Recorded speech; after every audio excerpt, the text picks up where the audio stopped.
Hey there. So in this video, what we're going to be doing is we're going to be using oapi-codegen to generate a bunch of scaffolding for a Fiber API. The nice thing about doing this API first development is we can generate the client, the server, and just saves us a lot of time. So let's dig in. I'm gonna make a FiberGen directory, and then I'm gonna create a new project, a new Go module.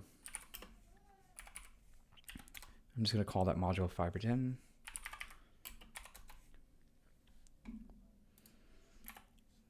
I'm going to move this to a different window.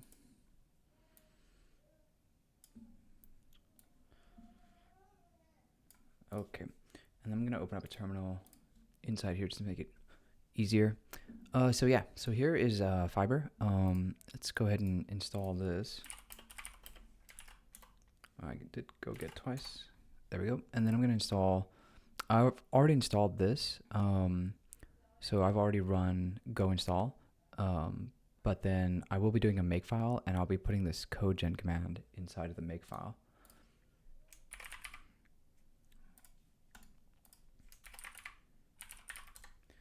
So two things, I'll do a go mod tidy, and then codegen.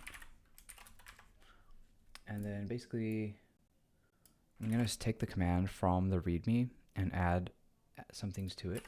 And I'm gonna get the new folder. So we need an API directory, and then we're gonna create an api.go, and this is gonna house our Fiber app. And then I need an OpenAPI folder, and this is gonna house our YAML OpenAPI definition. And so it's an OpenAPI 3, and then we'll just have Copilot generate some stuff. And then we want like a directory called APIs, or a path called API me. And so this just gets the current user, and then we can add that user schema. And so it generates a bunch of like helpful stuff, but Copilot that is, but we're not going to use all of it. Let's just get rid of some of this. And so we're just going to have an ID. It's going to be a string. It's going to be UUID. And then the email is going to have a format of email. And then this, we actually don't really want to use this generated. We want it to be present in our API docs, but we're not going to actually use this going forward. But I'll get to that in a little bit. Cool. All right, run a make tidy command. And then let me just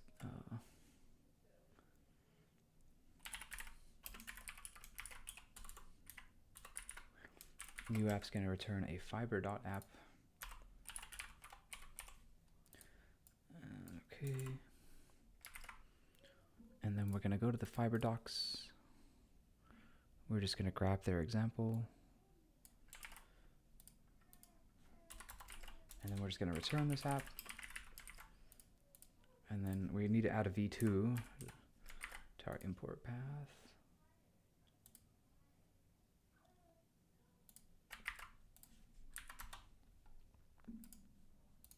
Okay, so everything is looking good here. Let's go ahead and run the codegen. And so now that we've run that, we see that we have, in the same package, in our API package, we have a user struct, a server interface, and so we're now responsible for this, implementing this. I think we want it to be /API/me. We can just run codegen again. Yeah, okay, API me. And so it's nice because it just generates a bunch of boilerplate that handles the JSON parsing, and some nice things like that. And then since that generated file uses some additional packages, we run make tidy, and that'll clean up these imports here. Okay, great. So let's make a main.go with a main function. And here we we will get our new app. And then inside here, we're responsible for now, we're responsible for flushing out this implementation. So we can create a type API struct, and now we can basically tie function implementations to that. So we can just reference it. Cool.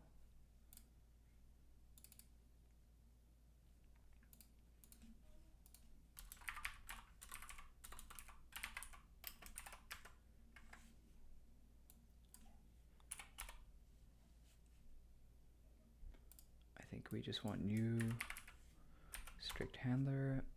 And so this new strict handler takes reference to our strict interface, and then we can just pass in nil for the middleware. And we see we're missing this method get current user. So we can just add that. We can tie that now to our API.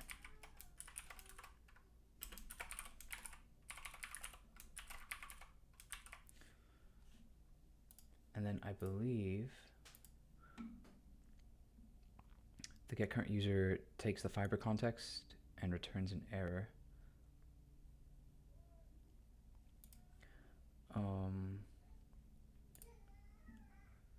So we're generating fiber type, strict server, and spec. We're generating in the directory from our api.yaml and specifying the package. Okay, and so here we see the implementation. We want to have get current user with context passed in.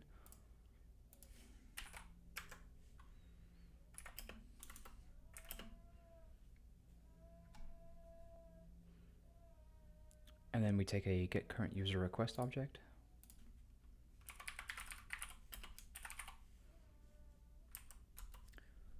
And then this returns a get current user response with an error. Cool. And so this is our implementation. And then we don't need this, but what we can do is we can get the register handlers. Okay. So basically our server is going to be the strict handler with this implementation, and then we register it with our fiber app and we return the app. And so if we go to main app.listen, I'm going to add a log.fatal here just in case. Main.go. Okay, so we see fiber is running, and if I go to API with /, and it's just an empty, and so that's cool because we're not returning anything. And so here what we normally do is we'd have some like models directory where we would have some struct defined that is like our user, right? So type user, and the ID is a uuid.uuid, and then an email is a string. Okay, so like here we would potentially have this model. Let's get rid of the omit empties, and we'd want to use this. And so we're in the package models, and so the nice thing is this OpenAPI CodeGen has a way to override the definition. So if we just scroll down in their docs, this is what we want. We want to tell them, hey, don't generate the user type, use our existing type. So if we go to the user schema, and we're just going to specify models.user, and then the path is going to be our fibergen, since that's the package, the module name. So if I kill the server, run CodeGen again, and then we go back into the generated, we see that our type user is models.user. And so this is super nice because now we get to re-leverage that. Make tidy again. Okay. So that's looking good. Now if we go back into our API, what we can do now is we can basically create our user object that we would like get from the database, right?